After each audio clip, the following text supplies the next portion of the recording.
Okay, here we go. So I'm doing this video to answer a bunch of the questions that students of mine have asked, not only during the course of the semester, but also after the semester ended. And a lot of this stuff pertains to things that are outside of the syllabus. So I know that it's going to be very important to a lot of people to listen to these answers, so that's why I sent out that mass email to everybody to please send in your questions. And I'm happy to do this more than once. This doesn't have to be the only time I do this. If you have questions about the music industry, music production, making records, work-life balance seems to be the big one. The stress of the semester and the stress of all this shit that you have to do in life, I can totally understand, and that's a serious question. But if you have questions like that pertain to stuff within the syllabus or outside, just email me at jspx500@gmail.com. That's my personal email. You can text me at 646-420-4027. And I'm on Instagram, so yeah, I'm on Instagram now, and Kyle's on, so what's up, buddy? All right, well, let's just jump into it. So before I kind of like jump into your questions, I kind of wanted to lay a bit of a foundation for the people who either haven't taken my class or took my class but were totally spaced out in it. You know who you are.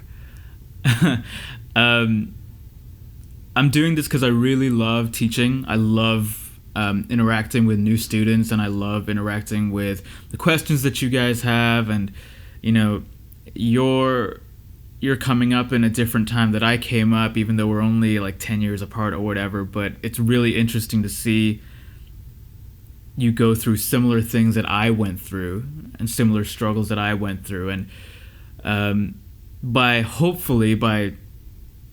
articulating what I know and what I went through and my experiences, hopefully it'll help you guys. Hopefully it'll help me understand things a lot better. Speaking and articulating things and even writing things down is really good to kind of get your brain functioning. So that's why I love to do this too. And hopefully some of this will help you. Some of it won't help you at all because it won't apply to you, and you're just different than me and it won't work, and some things will work. So let's see. Let's just see what happens. This is all through my lens and my experience, so don't worry if it doesn't work for you. And if it does, fuck yeah, that's great. Okay. One of the first questions was how to continue education outside the classroom. That's a great question because, as many of us know, the classroom is like,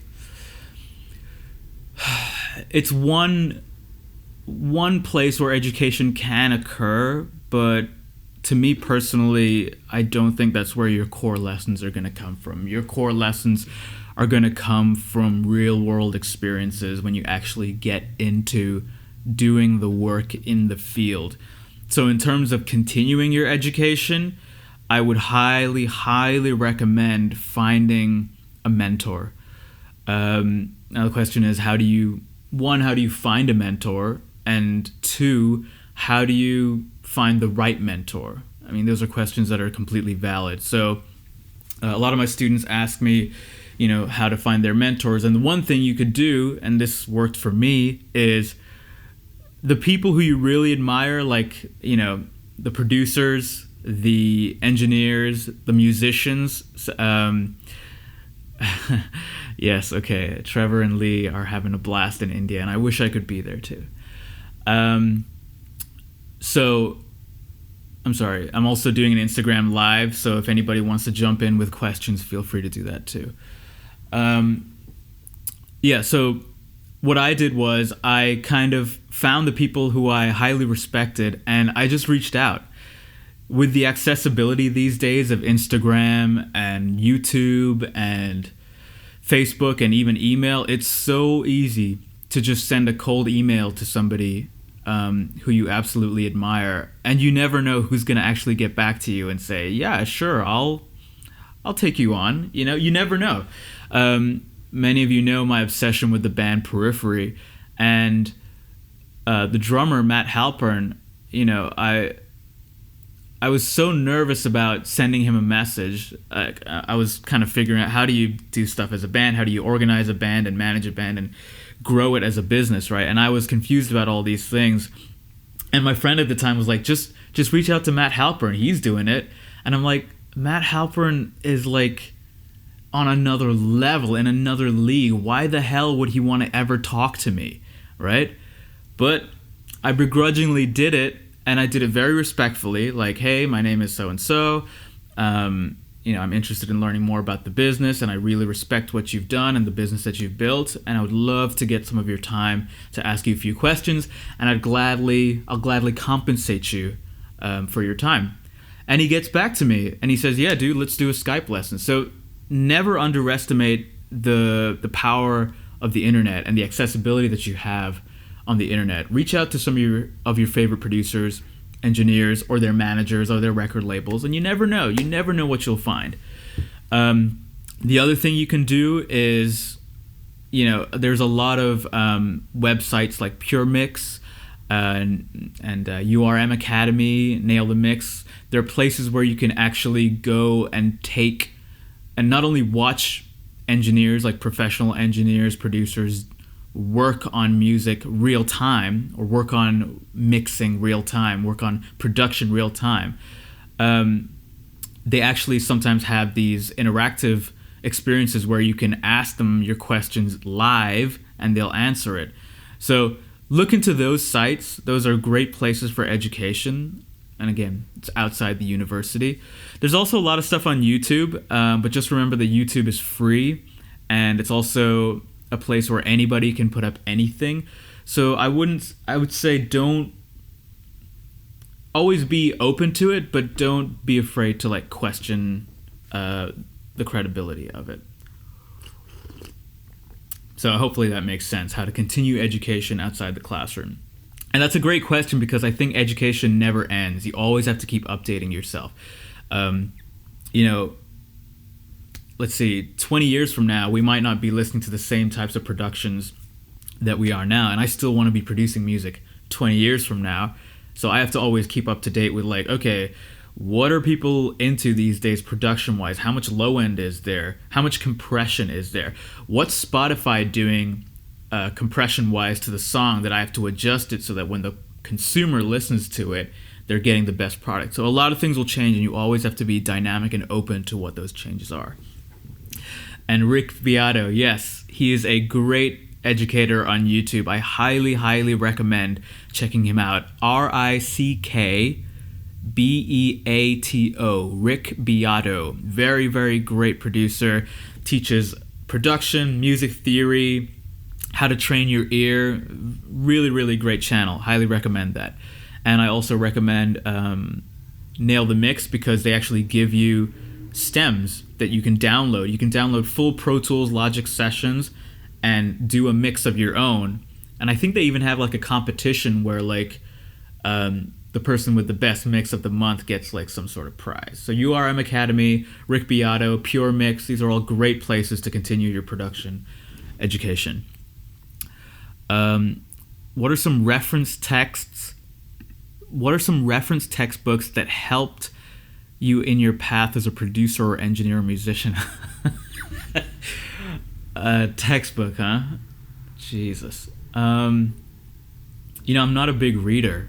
I want to be, and I've slowly started reading like little paragraphs here or there, but I don't know, my brain is just so, when it comes to, maybe because it was like forced down my throat so much growing up, it's like, I wonder if now my brain is just like, oh, fuck this, it's like, I don't want to read. So I don't know. I don't actually have any reference texts that I would say helped me get all the skills. All my skills came from being an intern, getting my hands on the actual gear, bands that trusted me enough to allow me to test my skills on them, and in return they got some sort of product. And then mentors. Those are the things that got me as far as I've gotten. And a little bit of luck. You can't discount that. There's always a little bit of luck involved. All right, making beats without using loops or even other people. Oh, okay, that's a great one. How do you make beats without using loops or even other people's drum samples? Okay, so this kind of falls into like the originality category, where it's like you want to be able to create your own original beats with your own original sounds. So it's kind of like multi-layered. So let's take the first one, right? How do you make your own beats? There are plenty of virtual instruments out there. Like, Expand 2 is one that you guys have messed with a lot. There's Logic. You know what? If you guys can get your hands on Logic, there's so many virtual instruments, pianos, strings, drums. You guys know the deal, right? And using MIDI, you can program your own set of loops. And you can also program your own melodies and harmonies and rhythms and everything like that. So that's how you create your own loops. As far as your own samples, so if you're a Logic user, and I'm not sure if this applies to other DAWs, but there's a software called EXS Sampler. Highly recommend you do that. So what you can do is I can like take a microphone and record this table, right? I mean, obviously I wouldn't do it like that. I'd take the microphone, I'd record that hit, and then I can load that into a sampler and assign it to a key on my MIDI controller. So now, instead of using somebody else's snare, I can just use my little table hit. All right? It's pretty cool. And there's plenty of other samplers out there. I'm sure there has to be, but EXS Sampler in Logic, it's built into Logic. That's the one that I know of the most. So yeah, try that out. How did you get into prog? Oh, jeez. Let's see. I started off really into like pop and R&B. And then eventually got into like hard rock stuff, and then somebody showed me Master of Puppets by Metallica, and it just blew my mind. So I would say that was my introduction into prog, and then I just went deeper down that rabbit hole, like, Dream Theater obviously being the extreme, then Periphery and all that stuff. Porcupine Tree, big Porcupine Tree fan for anyone out there. How do you deal with tough clients? Clients ignoring you, treating you badly? Okay. That's a good question. And unfortunately, if you're going to be an engineer, producer, and you're trying to make your way up the ladder in terms of like your skill as well as your how well known you are, you will occasionally have to work with people that are less than desirable, let's say. Yeah, it's tough, man, because like sometimes you'll go in with the best intention. You're all happy to do their session, you're fired up, you want them to get the best sound, and like they'll walk in, they won't even say hey to you, they'll just walk right by you and say, all right, oh yeah, we're gonna do this, that. And it's like, I mean, I know I'm just an engineer, but like, come on, like, you know what I mean? It's like, but whatever, I don't know. What helped me through that kind of stuff is always knowing that there was a bigger picture or a bigger plan. Yeah, I have to do this session, but this is gonna take me to the next thing. So it was always like, okay, fine, I might not be completely in love with these guys, and they might probably want to like just have me leave or whatever, but I have to do this as my job, and this is just going to take me to the next level or the next session. You never know, right? It could also be that they're super introverted, or they're socially awkward, or they're just there to work, and they don't want to. You'll encounter this with certain artists who are slightly bigger. It's like they don't want to do the fanboy thing. It's like, yo, yeah, like let's hang out and do. No, they're here to work, right? That's what they do for a living. So sometimes it could just be that. So I would say in those cases, stay professional, stay calm, stay level-headed, and just remember that this is not your life's work, and it may not be your life's work. This is just the next step towards the next thing. Don't stress it too much. Just stay calm. And they'll respect you more for it, I think. Or at least somebody in that entourage, like their manager or somebody, will respect that more. That's what I've noticed. Oh my god, actually, you know what? Before I move on, I want to tell you, I'm sure I've told you guys this story before, but there was a time when I was managing a studio downtown, and it was, at some point in that job, it was pretty stressful, just the amount of work that had to be done and the amount of returns on it was not in balance, I guess. And I just remember they put me on this session. I think it was some writing session for Rihanna or something like that. But it was like this 16-year-old kid, and she was, I guess, going to be top-lining and writing melodies that were going to be pitched to Rihanna or some record label, Atlantic Records, I think.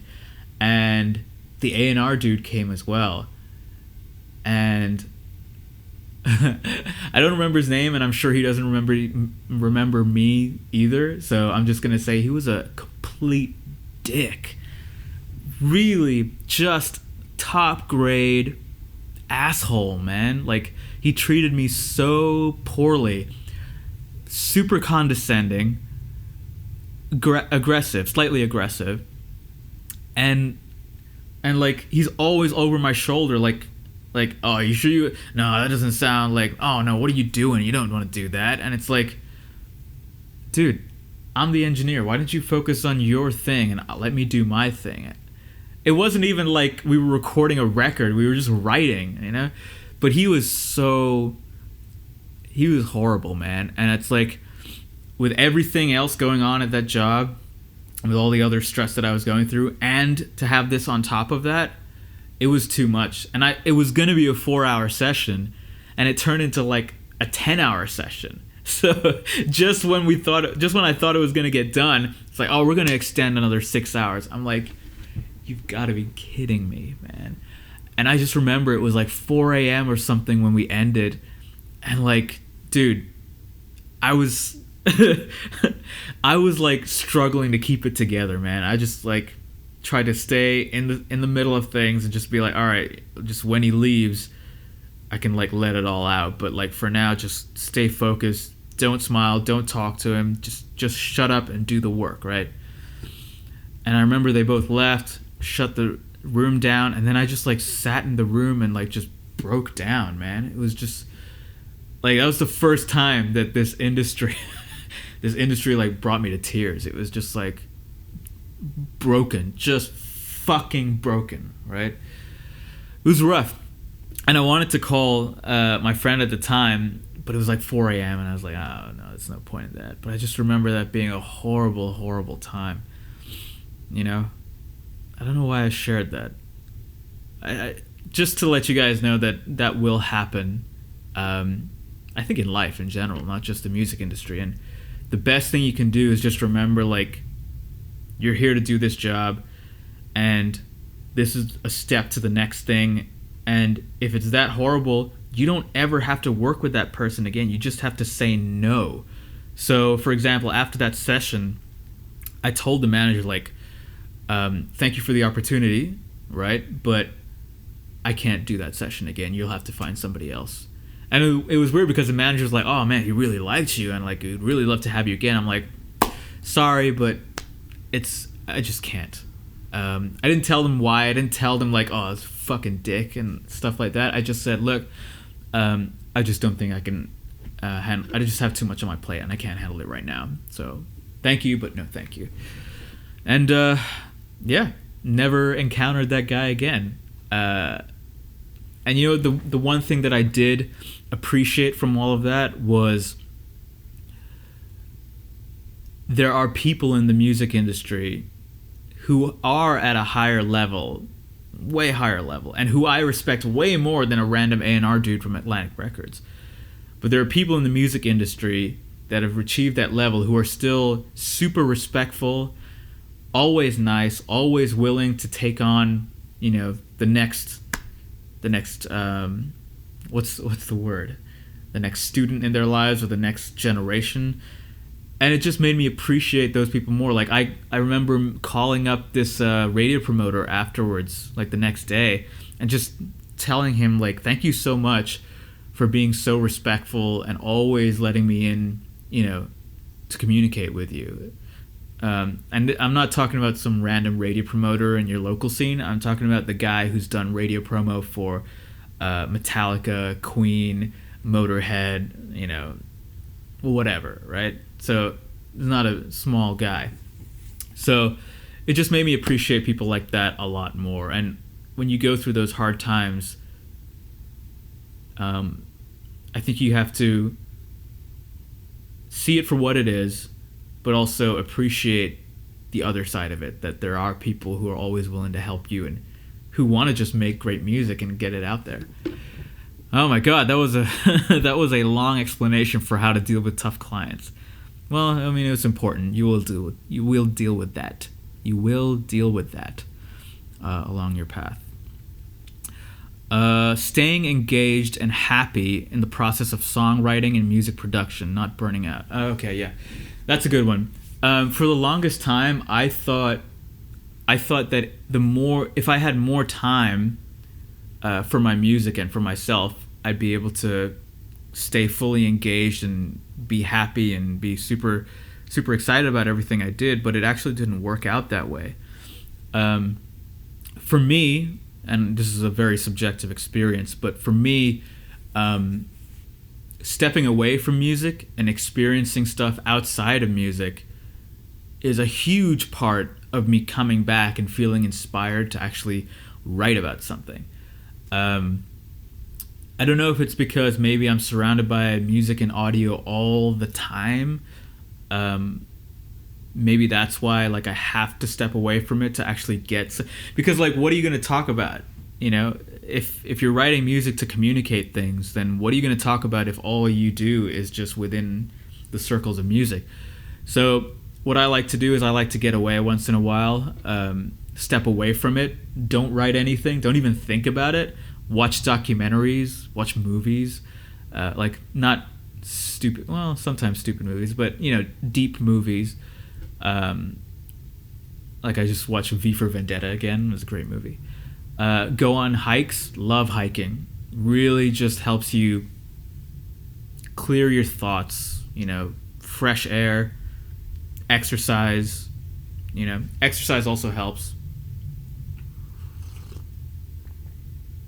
So yeah, stepping away helps me stay engaged with it. Because if I'm constantly working on something, I burn out. It's only natural for most people to just burn out.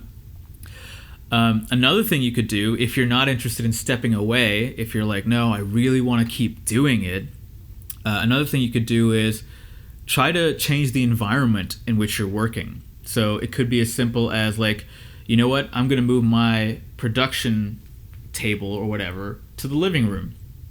You'll be surprised as to, like, what changes when you just change the environment.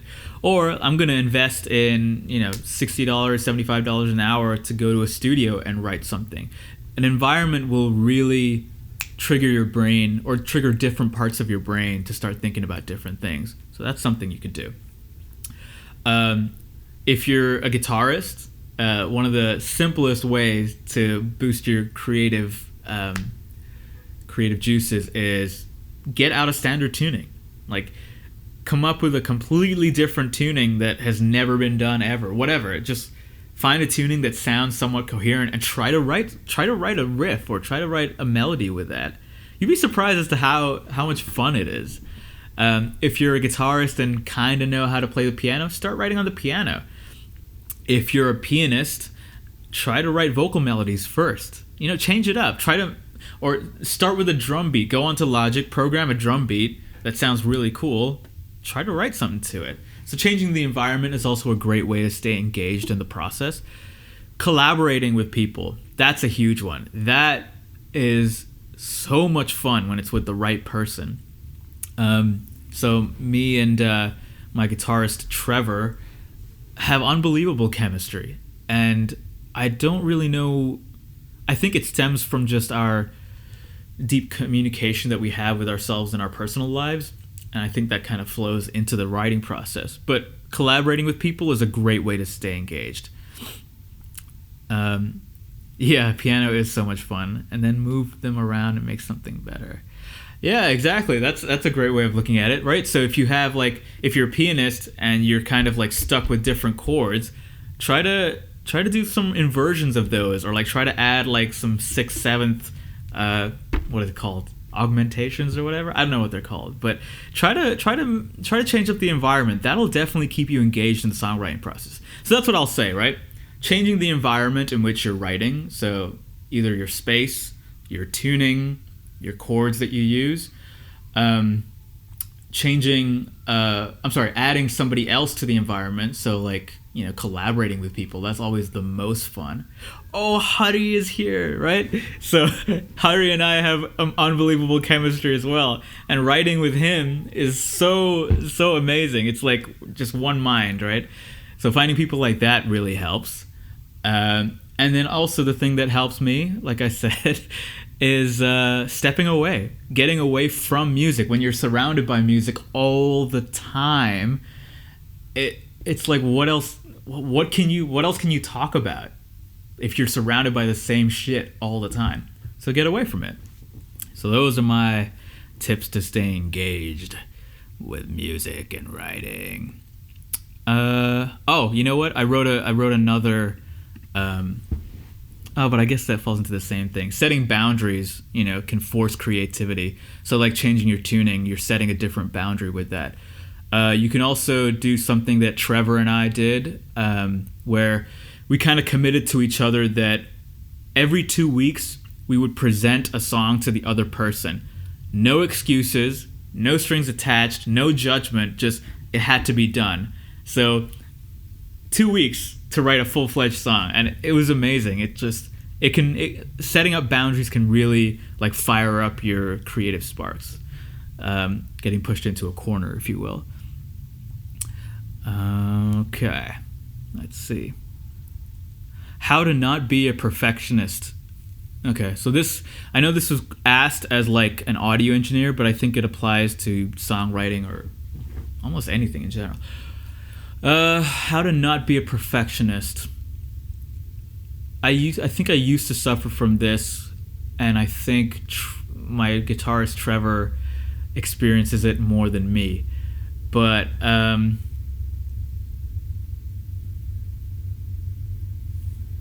think one thing is to be very aware of the fact that perfection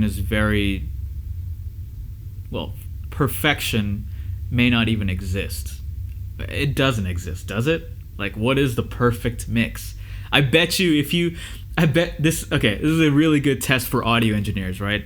Find a song that was mixed and produced unbelievably well, right? And show it to another audio engineer.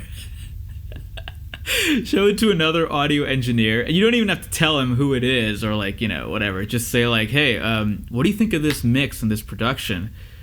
And I guarantee that a majority of the time they'll be oh dude, it's so good, but man, if they could just turn the 60 hertz down by 0.5392 dB. It's come on, dude. Now you're just looking for answers, right?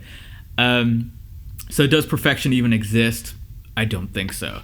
But then how do you not keep chasing it? One thing is to be aware of the fact that basically, that you are chasing it. If you're aware of the fact that you're a perfectionist, that's a great step. One thing that you can do is set up boundaries, actually have deadlines. When you get into the real world of audio production and music production and making records, you will have deadlines. whether it's deadlines for the artist, deadlines because you need to move on and make other money, right? Setting up boundaries is a great way to confine your chase to perfection. And then also, instead of trying to be a perfectionist in the present, or like in like your current project, it might be a lot better to just continually improve. How do you say this? So like, you take on your first mix project, right? And you're mixing it, and like the deadline's here, and this is not the best mix you've done, and you feel kind of terrible about it, but you have to submit it. Like, all right, cool, you submit it. It's not the best mix that I did. Fuck, right? Move on. You go on to your next mix. You're like, okay, so I have this deadline now. I don't want to make that same mistake of not being happy with the mix that I submitted. So let me try to do everything I can. Let me try to improve my skills, but also do everything I can to actually get this mix better than the last mix. You submit it, like, oh, that wasn't a bad mix. Cool. And then a week later, you listen to it again after it's been uploaded, and you're like, fuck, that really doesn't sound good. I wish I had dipped that out. I wish I had ducked these vocals. I wish I had topped that whatever, right? Okay, next time. And as you go through this process of continual improvement, I think you'll eventually, I don't know if you'll ever find perfection, but you'll get fucking close to it. Like, you'll get close enough to the point where people are like, oh, we want to work with this guy. We want to, pay him a good amount because he gets shit done, which is really important, but he also gets shit done well, right? And that's something that I went through. I was like so obsessed with like writing the perfect song or making the perfect mix. And then at some point I realized that it was better to chase the improvement than chase the perfection. You know what I mean? That's a big thing for me. I hope that cleared it up. I'd have to go to the tape on that. But yeah, if at any point I don't answer these questions fully, just email me again and I'll clarify whatever you need. Okay, not be a perfectionist. Can you mix? Okay, so I get a lot of questions if I can mix and master a lot of student projects. I know a lot of you students have music that you work on, you have bands, you have projects, and I don't have a lot of time to take on additional projects, so I don't think I can, at least right now. Always feel free to ask me, but it's a lot busier at the end of this year than I thought it would be, so unfortunately I can't. But you should always send me your music, send me stuff that you're working on. Hey, I wrote this great song, what do you think? Or hey, what do you think about my mix? I'll always be there to give you advice, give my input on things. Always down to do that. And I'm also always curious about, the students who are like really great at songwriting, like, Kyle, oh my God, Kyle Horner, he's like a fantastic guitar player, songwriter. Luis, everybody knows Luis, right? He's amazing too. So send me your stuff. I can definitely listen to it and check it out, but I can't take on any projects right now. Sorry. All right. The last two topics are like, they're kind of the hardest ones, but they're also, I think they're the hardest ones because they're so general and so, and I don't even know if I know the answers to these, but I'm gonna try, right? How do you deal with getting bogged down with schoolwork, life, responsibilities, family, etc., etc.? Yeah, this is the big one because at least when you're out of high school, when you're in college or whatever, that's when you start to experience life in its full blow, if you will, right?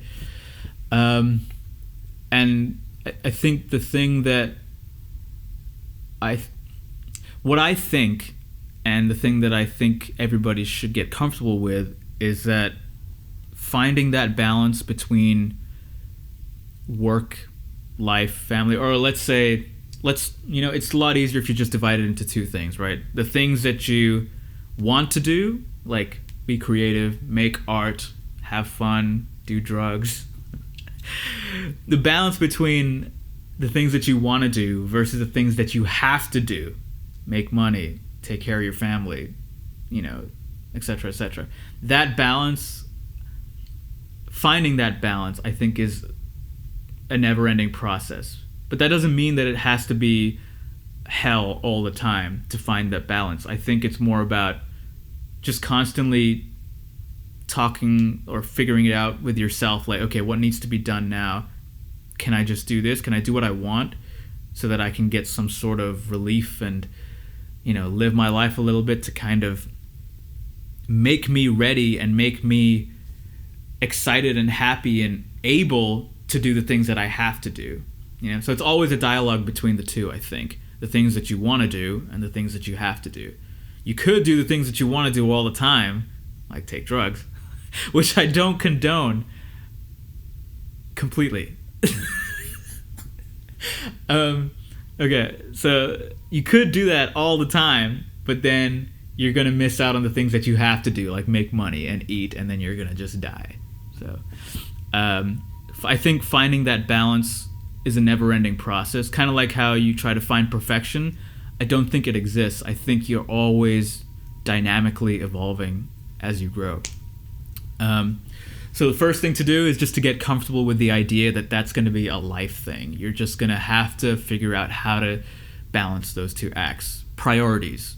That's what adults do. They prioritize. Like, hey, can you join us for this party tonight? No, because I have to go to work and make money, right? Priorities. It's as simple as that. And again, instead of stressing so much if you've made the right decision in that moment, I think it's better to continually just get better at making those decisions faster. Kind of like the perfection thing, right? Another thing that really helps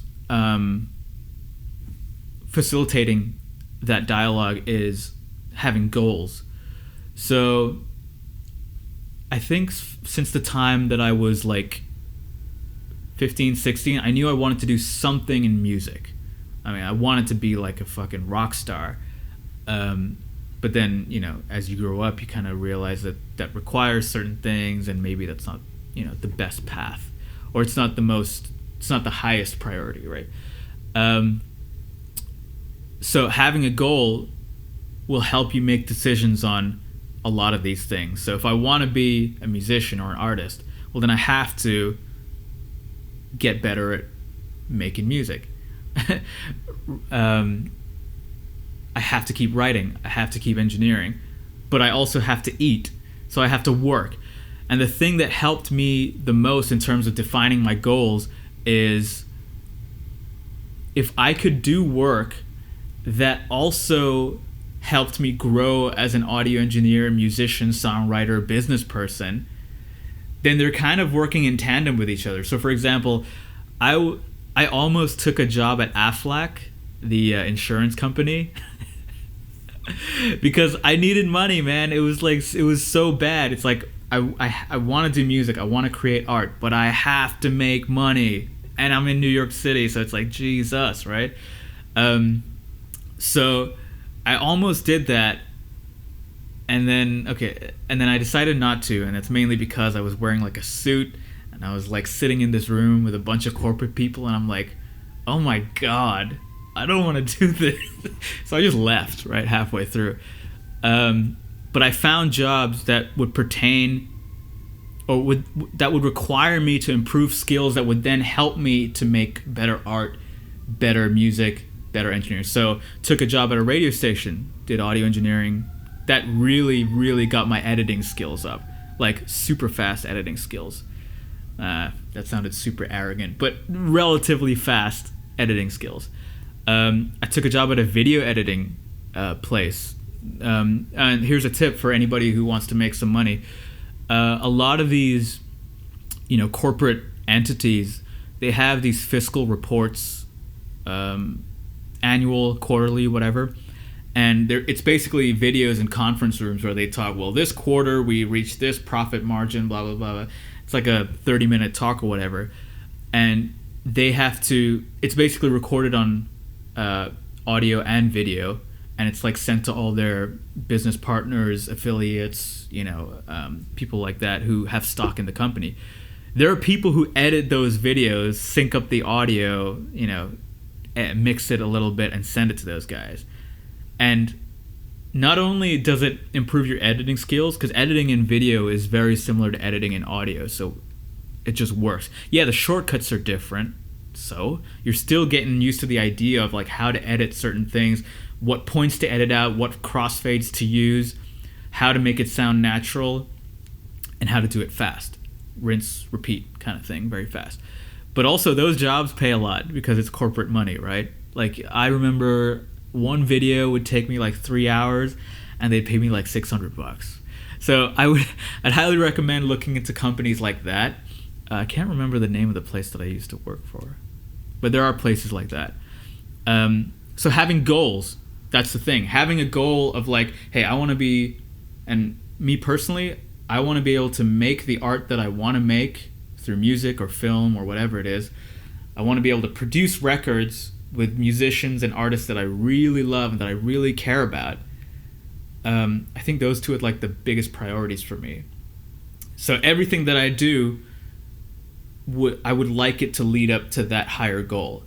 So that's why I teach. I teach because as I explain things and as I teach you guys, different concepts that I've learned, I also not only reinforce the ideas that I have in my brain, but I also learn new things. Like you guys teach me a lot about what's going on now, and you ask questions that are like, why do I add a compressor after an EQ? And it makes me think, and then I'll go back and then I'll try to do the reverse, like maybe I'll do a compressor in front of the EQ, and it just really helps. So teaching is a great goal.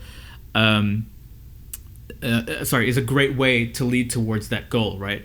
Audio engineering at that radio station, again, helps me edit, helps me get better at understanding the format of podcasts. It's a podcast network. So podcasts are really big now. They weren't big 5 years ago when I started at that station. So it helped me really understand the world of podcasts and the value of podcasts. And then I might be taking on other jobs, which I don't want to say on camera right now, but other jobs that will help me learn more aspects of audio engineering that will help me towards that goal. So having a goal will usually help you prioritize and will also help you, the work that you do will be less stressful than what it may be right now. Because if I was doing that AFLAC job and trying to make records and music, I don't know if I'd be any good at making records. And I also don't know if I'd be very happy. Yeah, okay, music could be like the escape or whatever, and I get that. But I don't think I'd be happy. So that helps a lot, defining some goals.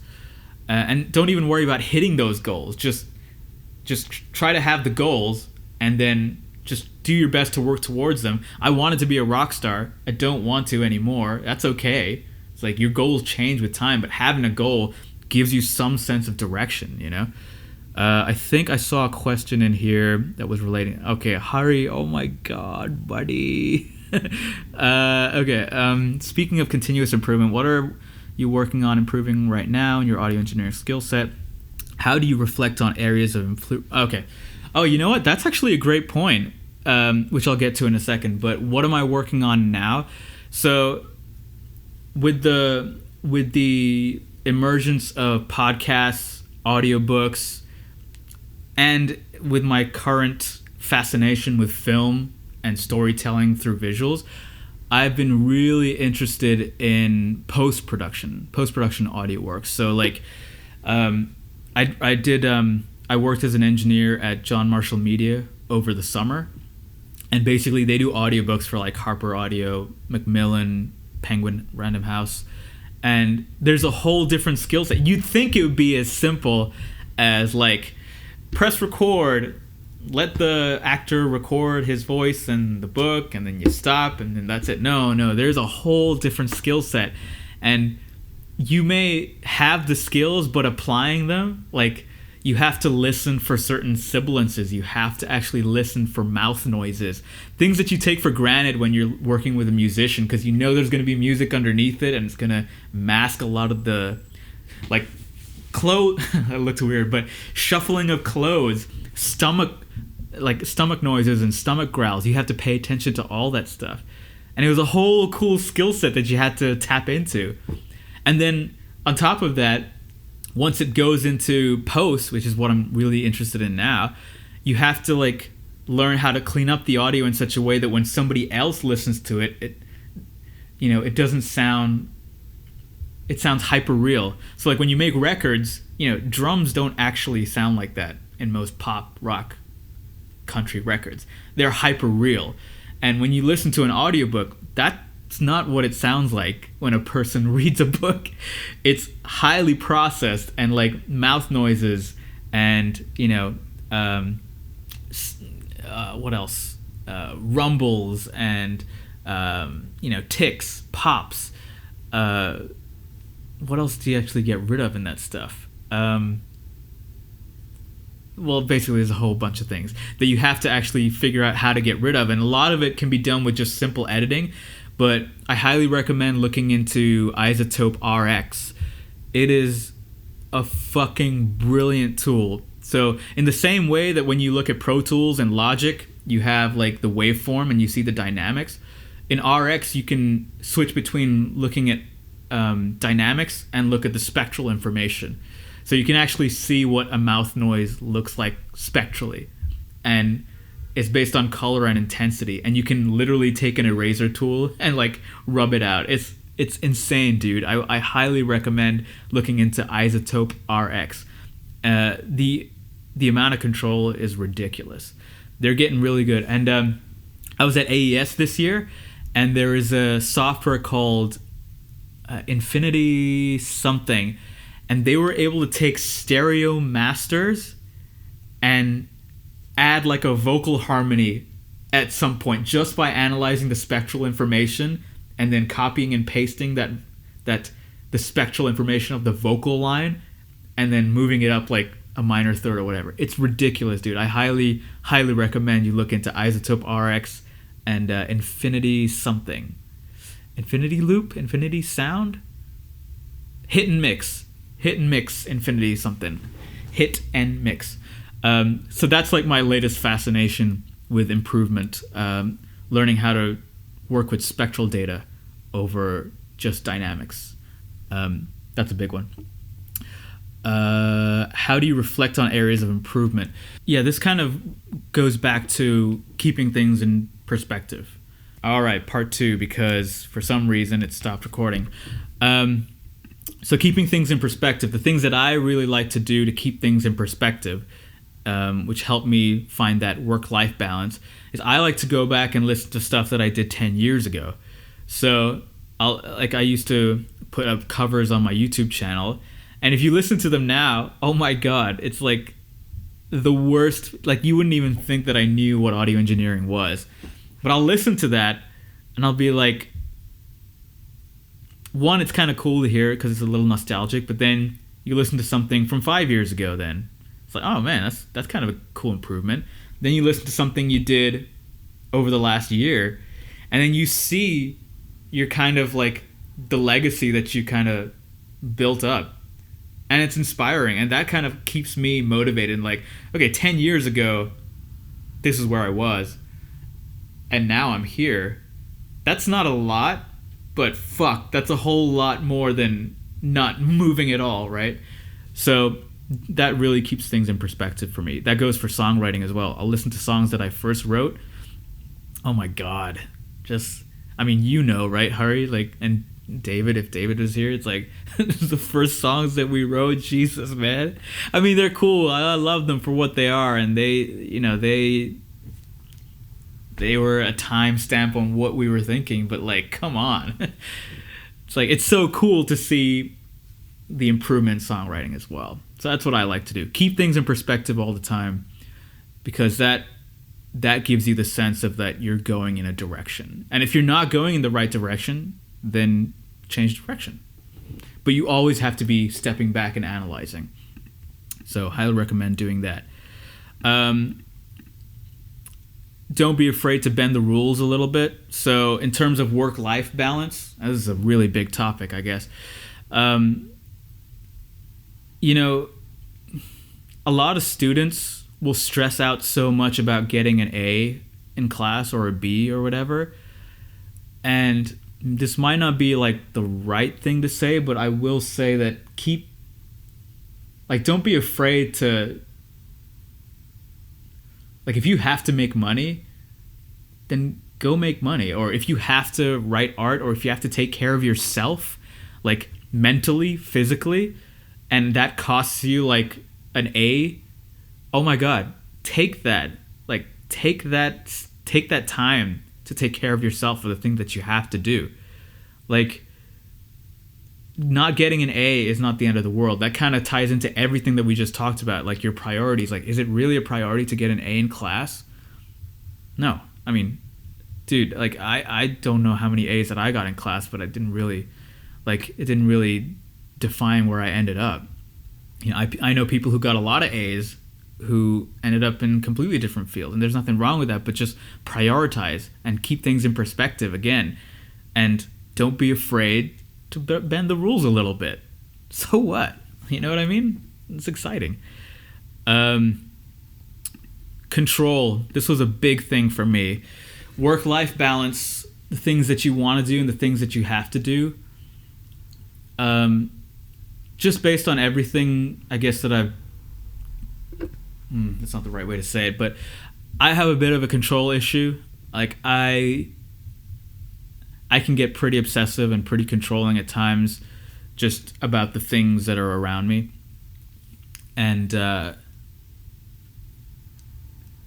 some point you have to realize, like, there's only one thing you can control, and that's yourself. Like, I used to take on... is it the responsibility? I guess the responsibility of, you know, the happiness of my friends, my parents,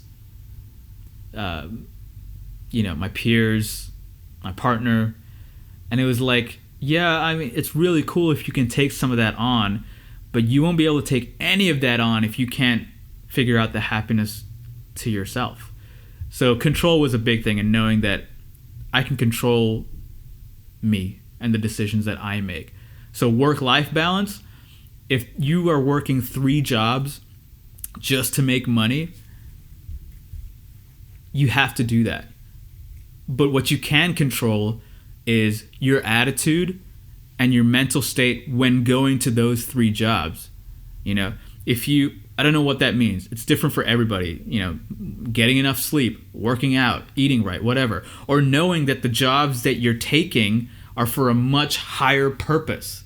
You're doing these jobs not just to make money, but you're doing these jobs to get to your goal. Keeping that perspective is huge. And you can control all that. You can control all that perspective just if you just take a second to just think about it. It's not easy. Duh. I mean, what is easy? The best things in life are the fucking hardest things, right? So I would say, yeah, just don't obsess over the things that you can't control. If your boss is a dick, can't control that, but you can control how you deal with him. If the job you have is not paying enough, you know, sometimes you can't control that. It's not always as simple as, hey, I'm working hard, give me more money. Sometimes it is. But you can't control your attitude towards either taking that job, leaving that job, or making that job exciting enough for you to do it. So that was a big thing for me, control. And then, yeah, you know, if anything, work-life balance, it's like, just try to, if you can, you know, try to spend some time with some close friends. It's good to just, like, get other people's perspective on things and have people to talk to. This is going to sound super cheesy, but it's the truth. But, like, when you have other people around who are also going through shit but are but are still motivated and trying to work towards that goal, it's inspiring to be around. My good friend Rohan, very, very, very good friend of mine, and I love him very dearly. He visited the U.S. A couple of weeks ago, and he was telling me like the stories of like how, he was in India and he had like this whole plan to work with these clients, and then like within the span of like 2 weeks, everything kind of just fell apart and nothing happened. But then 2 weeks later, it's like, he just kept networking and, doing his thing. And then 2 weeks later, he got 5 other projects, like twice the number of projects that he had before. And it was inspiring to kind of like hear his mental state about the whole thing. So if you can, hang out with some inspiring people, that really helps. Try to avoid hanging out with the people who just bitch all the time, because that just brings you right down to their level. Because if everybody's bitching about it, it justifies your reason to bitch about it, and then everybody's just bitching about stuff and nothing fucking gets done. Try to be around inspiring people. Going back to try to have good mentors, right?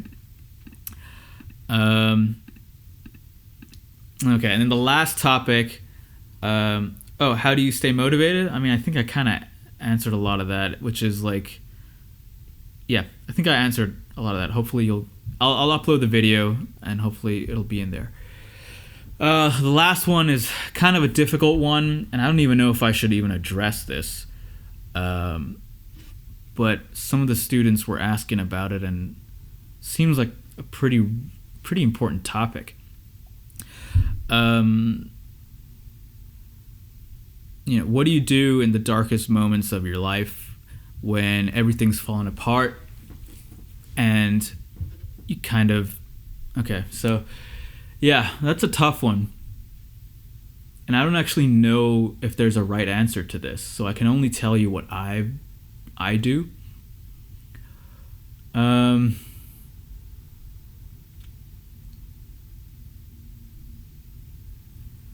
Okay, so maybe I'll start off by giving you some perspective, right? So,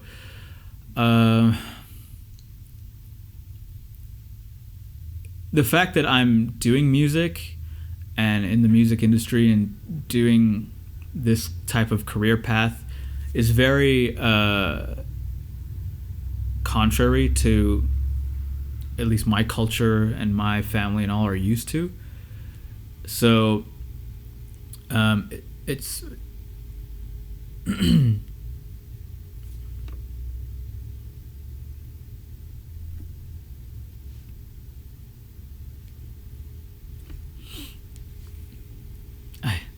I think the live stream just stopped, so that's why I just paused for a second. I'm just gonna reconnect. It's so funny. I'm gonna see if anybody else wants to get on.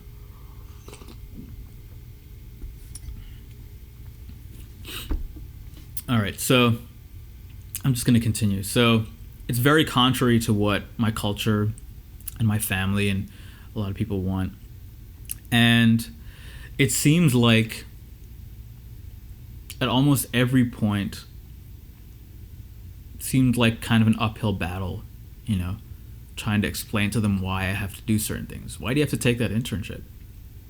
Why don't you work at Sony? Why don't you, become a full-time professor? Why don't you? It's like, yeah, but I got to do these other things to get my credibility and my skills up.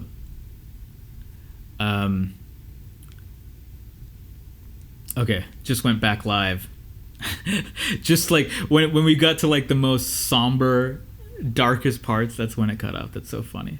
In my culture, there's also a big emphasis on getting married, doing the family thing, having the stable job, and not only doing it, but doing it like in your late 20s. Like at your late 20s, you should have everything figured out.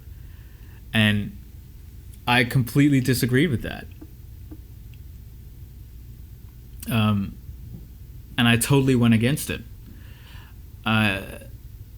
Because I don't think... I genuinely don't think that you should have everything figured out by your 20s. I think you can have a lot figured out by your 20s, but you can't. And so it was a constant battle with my parents about that. About, a career path, family path. It's always an uphill battle with them. And on top of that, you're here alone. I don't have any brothers or sisters. I have some good friends that kind of helped. But yeah, let's say that I've been through my fair share of super dark moments where I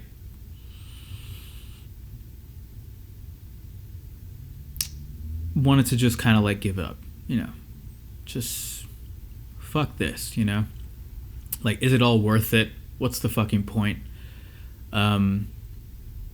Moments where like I've had the darkest of darkest thoughts play out in my head just because of the weight that was put on me. The pressure of everything around me was just way too much. So I've had many, many times in my life where I've had horrible, horrible, dark moments. I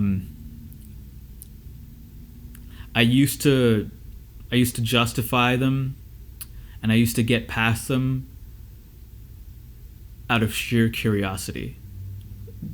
That was my reason for going on. Like, I'd have like these super dark moments, and I'd be like, well, why I really felt like giving up on everything, right? And just the most darkest thoughts have like crossed my mind. And my justification, or the way I got around that, was, well, I wonder what's going to happen next. Like, it was curiosity. Curiosity was like the only thing that I know that's so weird. It's like, I just wonder what'll happen next. Curiosity was the only thing like keeping me like alive for a long time. It's like, because you think that like, what is all this for, right? What's all this fucking work? Is it really? Am I really doing the right thing by following my heart and going with my passion, whether it's music or a partner, or like, am I doing the right thing if like everything around me, isn't where I want it to be, but also the people who I've trusted for 20 plus years, my parents, are so resistant to it. And to their credit, they gave me just enough leeway for me to like kick the door down. I'll give them that much credit.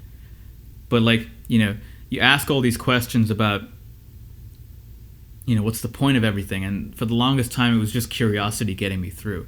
It was like, well, I wonder what'll happen next. Yeah, it's really shit now. I wonder if it'll get worse. I wonder what worse looks like. Well, I wonder if it'll get better.